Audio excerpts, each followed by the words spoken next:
property that we're driving through right now is actually all owned by the Huna Totem Corporation. Huna Totem is a completely native organization, has around 1,300 shareholders, and those shares cannot be bought or sold. They actually have to be passed down from generation to generation. And they do that to make sure they're keeping the corporation within the native people. That water on our left-hand side, that pond was actually created by a beaver. And beavers are nocturnal, so we'll be able to see a beaver dam, but we can't see a damn beaver.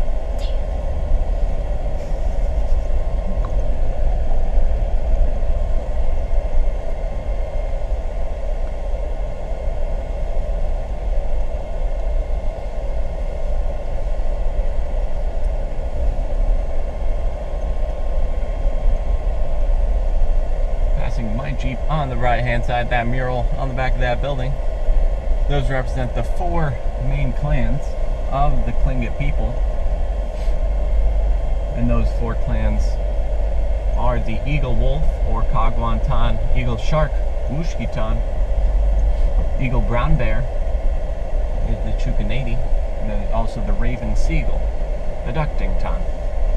And right in the center of that mural there is a picture of a small boy. That boy's name is Jeet, and he's actually a war hero.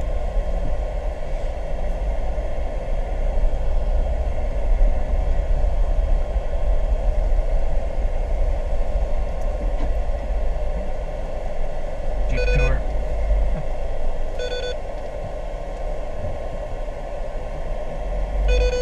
Jeep tour at 17, leaving site. Am I able to roll down my window? I'm asking Tom a question. Can I roll down my window? Go ahead. Oops. I just wanted to make sure it wasn't going to mess you up. Alright, so that body of water on our right hand side, that is known as Port Frederick, or in the Tlingit language, it's known as Kuts Gai. Kuts meaning brown bear, and Gai means bay, so that is the Brown Bear Bay.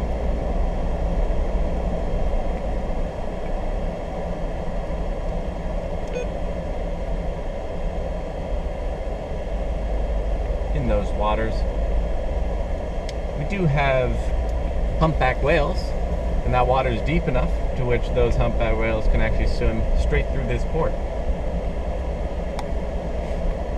Deepest point of Port Frederick is 564 feet. It's actually deceptively long, goes on for about 17 miles back around those mountains in front of us. All this land and mountains you're seeing all around you, this is all part of one island called Chichagof Island. Chichagof Island was named after Russian explorer Vasily Chichagov. Fun fact, Vasily Chichagov never even stepped foot in Alaska. So what the explorers in that day were doing, they're actually naming these islands after famous explorers of the day. So Chichagov got his name slapped on this one. So in those waters on our right hand side of Port Frederick, we will be finding all 5 species of Pacific salmon. The chum, sockeye, king, silver, and pink salmon all swim in these waters. We also have black cod, gray cod, lingcod, halibut as well. And right in the center of that port, you can find orange buoys, and those will be out there for our king crab. So, along with king crab, we also have snow crab and Dungeness crab.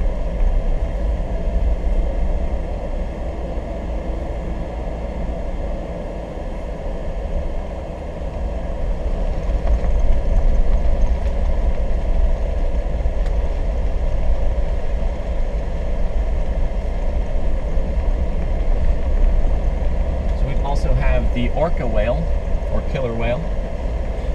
They're a little more rare to find swimming in these waters, but they do swim through occasionally.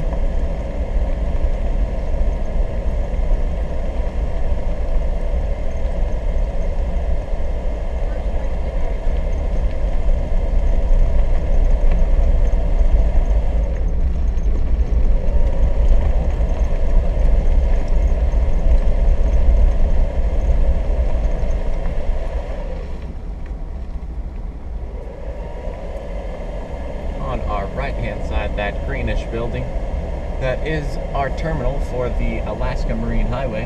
This is the Hoonah terminal. We're about to pass through the town of Hoonah in a bit.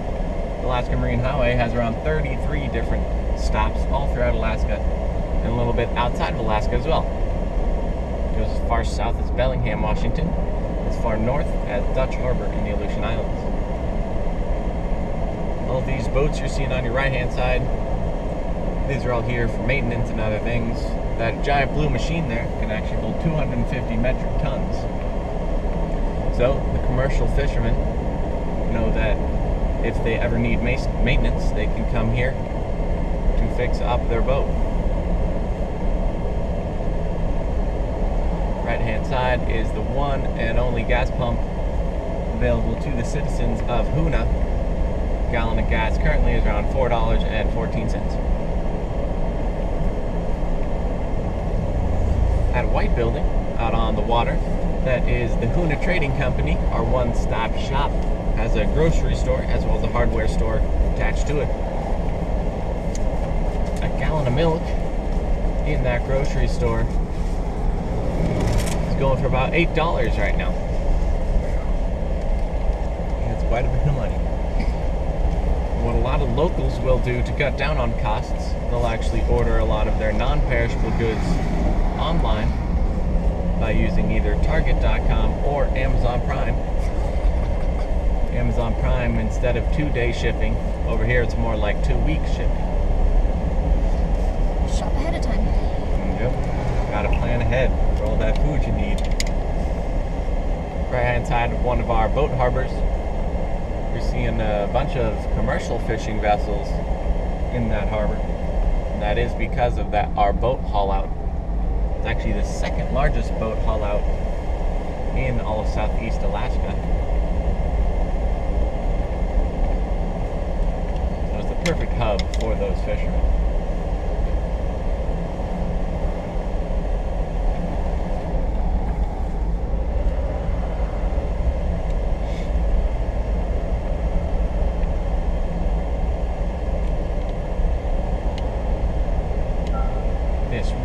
Building on our left-hand side, that is the town hall. Right in the back, that is the Alaska court system. So I try to stay away from the back of that building. We're seeing all those canoes on the left-hand side. That is our Yaukahidi, which translates to canoe house. If you walk around that area, you can talk to our master carvers who carved out those canoes. They're even creating totem poles, and you can ask them about the training they went through to be able to make those, as well as the stories that they tell. Left-hand side is our Hoonah City Schools, home of the Braves. Last year they had 107 students enrolled K through 12. And they had a graduating class of 9. That was 5 girls, 4 boys, and 1 awkward prom.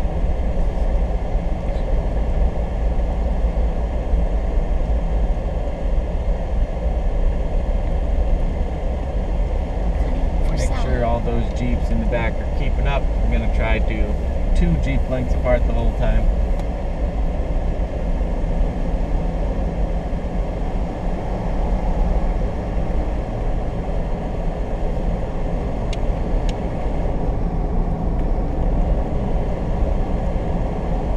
Y'all get a lot of bears around here?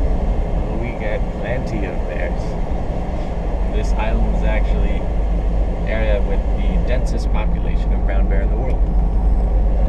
We have 2.1 brown bears per square mile. Nice. That comes out to about 4 bears to every 1 person who lives on the island. Left-hand side, that's our United States Post Office. That post office, funnily enough, was actually built in 1901. But Alaska wasn't even a state until 1959.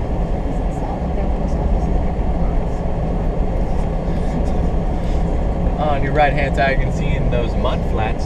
Here in a couple of hours, that area will actually be filled with water. That's because of our tidal fluctuation here. We have around 24 feet of tidal fluctuation every 6 hours.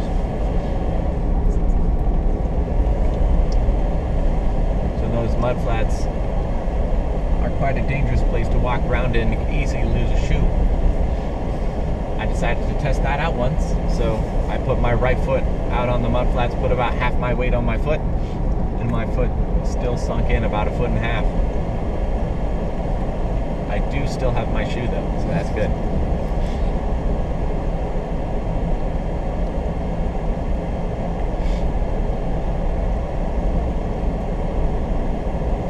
And because of that tidal fluctuation, there's a saying that the Tlingit people use, is that when the tide is out, the table is set, meaning that there's an abundance of food available to them that they can harvest just in low tide. So in low tide, people will go out and harvest cockles, gumboots, clams, things like that. And since there's so much food here available to them on the island,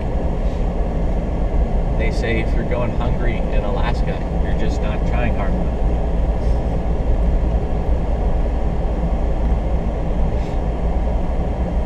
So you're seeing plenty of trees all around you. That's because we are in a national forest right now. It's actually the Tongass National Forest. Tongass is actually the second largest forest in the world, second to only the Amazon.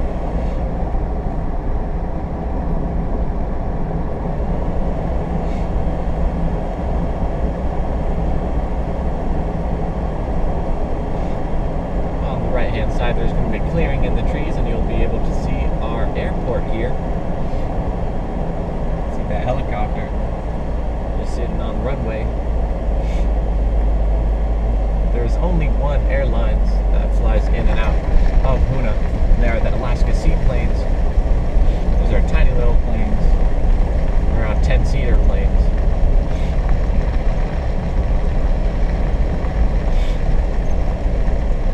Only fly from here to Juneau. Yeah, it's a live deer. Oh, we got a deer right ahead of us on the right-hand side.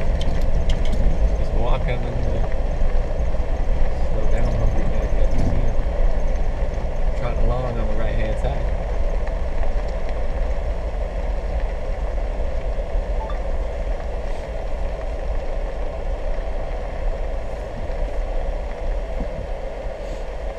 Hopefully everyone can get a good look.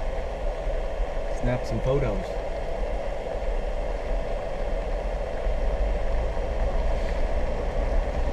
Awesome. Now we've seen a deer.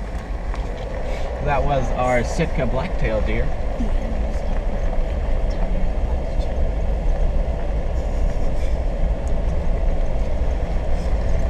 So the Sitka blacktail deer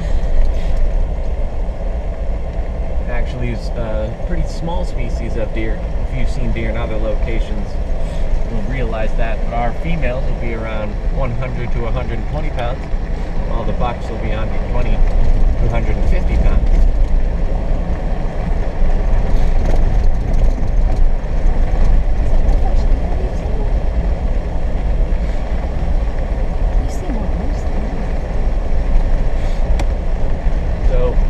We're in a national forest, so the two main types of trees we're going to see along this drive, one is the Sitka spruce tree, which is the Alaskan state tree, and the other is the western hemlock. And the way we differentiate between those two, that the Sitka spruce tree at the very top of that tree, that wood will stand straight up and tall, while the western hemlock kind of bends over at the top. We say that the western hemlock bows down to the spruce tree. The spruce tree is proud to be our state tree. The actual reason for why that hemlock tree actually bends over at the top is actually because of the density of the wood. Spruce wood is a lot more dense compared to the hemlock, so the weight of the leaves on that hemlock tree is what's causing it to bend over. And since spruce wood is a lot more dense, people like to use that type of wood more for building, things like that. They actually use it in musical instruments such as guitar and piano.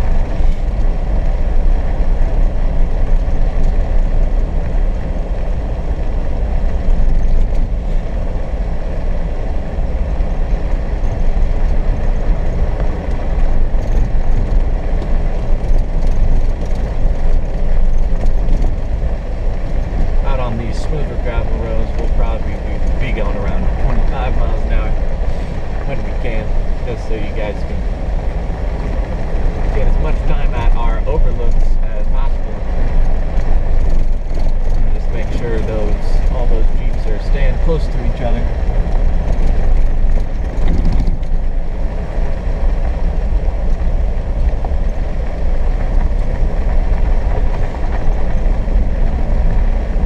So all these dirt roads are actually created during the logging industry.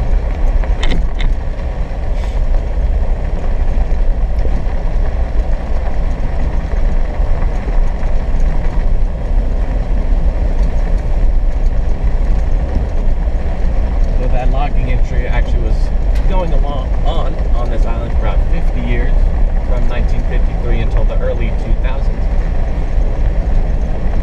And the reason why that logging industry had to shut down was actually because of an act passed by the Clinton administration called the Roads Free Act that made it so they couldn't build any more logging roads. And without those logging roads, the only way to be able to take down the trees from the mountain would have been by using a helicopter. And it's just a wee bit too expensive.